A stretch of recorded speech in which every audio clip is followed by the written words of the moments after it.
I just bought this Jaguar S-Type R. Is this the dumbest decision that I've ever made in my life? Will it make it the 120-mile drive home? Is it gonna break down? Just bought it from this dealer right here. It's either gonna make it home and I'll be happy, or it's gonna break down on the way home and everyone will laugh at me to tell me what a dumb buy this is. Topped off on fuel. Hopefully I make the 120 miles home. I went ahead and ran this in it. I'm hoping for 20 miles per gallon.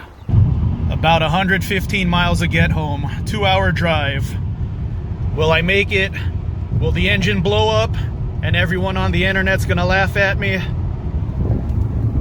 195 degrees. That's the main issue with these cars. If you overheat it, it's toast. So I know anything over 208 is bad. So 195 right now. So it's looking good. 203 degrees right now. Over 208 is not good. So right now, it's a lot of traffic. So I'm at 203. Hopefully it doesn't go over 208. Okay, traffic's clear. 70 miles per hour cruise control, under 2,000 RPM. This is a 6-speed automatic. So with the 4.2 V8 and a supercharger, no problem staying under 2,000 RPM. And I'm at 194 degrees again. Made it to San Diego. My cheap Jaguar with 149,000 miles made it, and I figured out how to reset the trip meter. The reset button's right there. So I'm hoping for 20 miles per gallon. According to this, I'm getting 27. That would be nice, but I don't believe that. I still have to calibrate this thing. So 20 is the number I'm looking for. Whenever there wasn't any traffic, I'm going 70. So I'm not hypermiling or anything. I'm going normal speed. 132.8 miles traveled. Now I don't need to use this feature since I figured out how to reset this. The button was right there. You don't hold this down. All right, let's get some fuel economy numbers. 4.976 gallons added.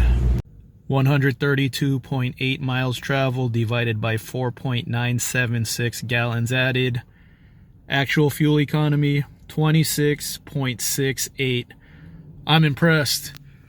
For what this thing is, supercharged V8, and I was going 70. I was in grandma driving, 70 cruise control, and I got 26. I think this thing could get 30 plus if I keep the speed at 65. This ultra gauge was pretty close.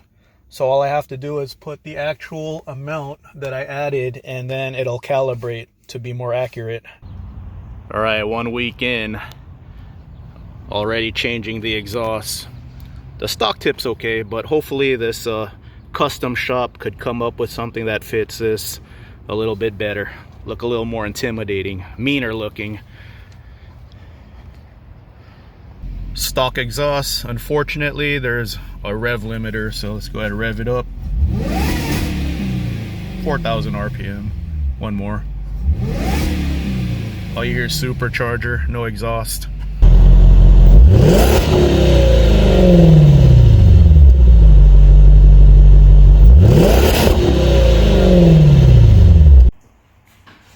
All right, there's the stock mufflers. They're about to come out right now. Get some muscle car rumble on this car. There's a stock muffler. I might even lose a couple of pounds. Weight reduction.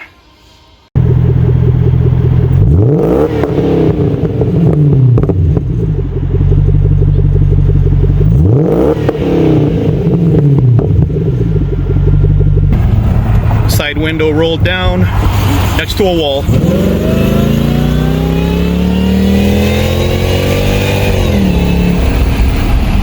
Now this car is giving me Mercury Marauder vibes. The stock tips did not fit like these did. And I already modified the intake. This is what a $5,000 20+ year old Jaguar looks like. This car has 400 horsepower. Let me know in the comment section, can you name any cars on the used market under $10,000 with 400 horsepower? I already modified the intake.